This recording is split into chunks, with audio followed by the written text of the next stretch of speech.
Good morning students. आज हम पढ़ेंगे एनएफटीएल का लेक्चर 11 और हम इसमें पढ़ने वाले हैं क्लासिफिकेशन ऑफ अटेन्यूटर्स। छिड़क का वर्गीकरण क्या होते हैं, ये कितने प्रकार के होते हैं और इसके बारे में हम पूरा डिस्कस करेंगे। तो अटेन्यूटर को दो भागों में वर्गीकृत किया जा सकता है, जैसा कि पहला है सिमेट्रिकल अटेन्यूटर्स, सममित छिड़क भी बोलते हैं इसे। दूसरा है असिमेट्रिकल अटेन्यूटर्स, असममित छिड़क। सबसे पहले हम पढ़ेंगे सिमेट्रिकल अटेन्यूटर्स। सिमेट्रिकल अटेन्यूटर्स क्या होते हैं? सममित छिड़क। ये रेजिस्टिव नेटवर्क होते हैं जिन्हें सोर्स तथा लोड के मध्य कनेक्ट किया जाता है। इस प्रकार के अटेन्यूटर्स में इनपुट रेजिस्टेंस जिसे हम RI कहते हैं तथा आउटपुट रेजिस्टेंस जिसे हम RO बराबर होते हैं। इनमें इनपुट रेजिस्टेंस और आउटपुट रेजिस्टेंस इक्वल या बराबर होते हैं। ये एक सिमेट्रिकल टी अटेन्यूटर्स का फिगर है या डायग्राम है जिसमें टी टाइप का अटेन्यूटर्स दिखाया गया है। इस सिमेट्रिकल टी अटेन्यूटर्स है R1 इन सीरीज में और शंट आर्म में R2 जुड़ा हुआ है।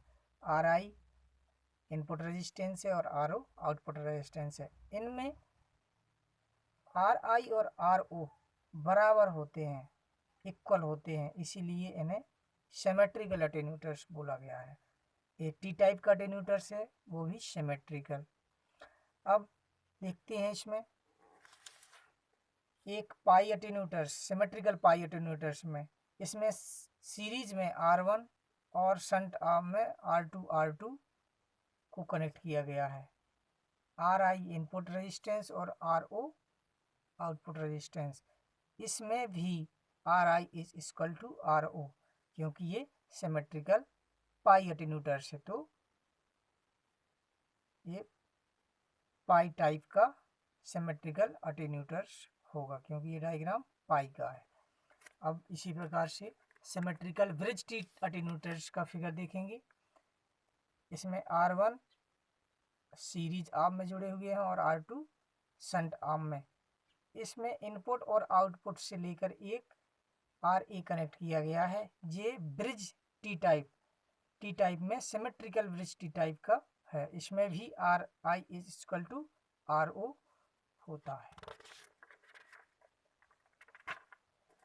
अब हम पढ़ेंगे इसमें असिमेट्रिकल अटेन्यूटर्स, असीमित छिड़क। ये भी एक रजिस्टिव नेटवर्क ही होते हैं जिनमें सोर्स और लोड के मध्य जिन्हें कनेक्ट किया जाता है। इस प्रकार के अटेन्यूटर्स में इनपुट और आउटपुट रेजिस्टेंस इक्वल या बराबर नहीं होते हैं, इसीलिए इसे असिमेट्रिकल अटेन्यूटर्स कहा जाता है। असिमेट्रिकल टी अटेन्यूटर्स को फिगर के माध्यम से दिखाया गया है। R1 R2 R3 और input resistance RI, output resistance RO। RI is not equal to RO। इसमें RI बराबर नहीं होता है RO के, इसलिए इसे असिमेट्रिकल और एक टी टाइप का है, इसलिए टी अटेन्यूटर्स बोलते हैं या कहते हैं। असिमेट्रिकल पाई अटेन्यूटर्स में R1 R2 R3, R1 in series arms और R2 और R3 इन शंट आर्म्स में कनेक्ट होते हैं। RI इनपुट रेजिस्टेंस है, RO आउटपुट रेजिस्टेंस है। इसमें भी RI is not equal to RO। एक पाई टाइप का है, वो भी असिमेट्रिकल, इसलिए इसे पाई असिमेट्रिकल अटेन्यूटर कहा जाता है। अब ब्रिज टी अटेन्यूटर्स में देखेंगे, R1 R2 सीरीज आर्म में जुड़े हुए हैं और R3 शंट आर्म में जुड़े हुए हैं। R1 और R2 का इनपुट और आउटपुट क्रमशः RA द्वारा कनेक्ट किया गया है। इसमें भी RI इनपुट रेजिस्टेंस और RO output resistance. RI is not equal to RO। Input resistance output resistance के बराबर नहीं होता है, इसलिए इसे असिमेट्रिकल ब्रिज टी अटेन्यूटर्स कहा गया है।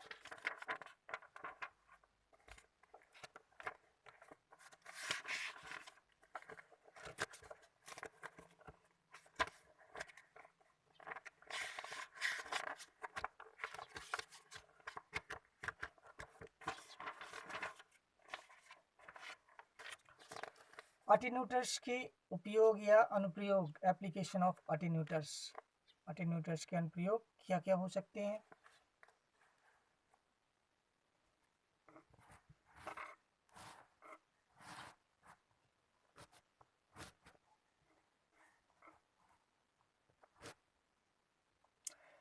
रेडियो रिसीवर का वॉल्यूम कंट्रोल में वेरिएबल अटेन्यूटर्स प्रयोग करते हैं। सेकंड इज उपकरणों की इनपुट इम्पीडेंस को बनाने के लिए भी अटेन्यूटर्स का प्रयोग किया जाता है। तीसरा है प्रयोगशाला में कम आयाम की वोल्टेज की करंट प्राप्त करने के लिए करते हैं। यदि आयाम अधिक है तो उसे कम करने के लिए भी प्रयोग किया जाता है। अटेन्यूटर्स को विभिन्न प्रतिबाधाओं वाले परिपथों के मध्य ट्रांसफार्मर के स्थान पर इम्पीडेंस मैचिंग हेतु भी प्रयुक्त किया जाता है। सोर्स तथा पांचवा है सोर्स तथा लोड के मध्य इम्पीडेंस मैचिंग तरंग का परावर्तन रोकने के लिए भी हम अटेन्यूटर्स का प्रयोग किया जाता है।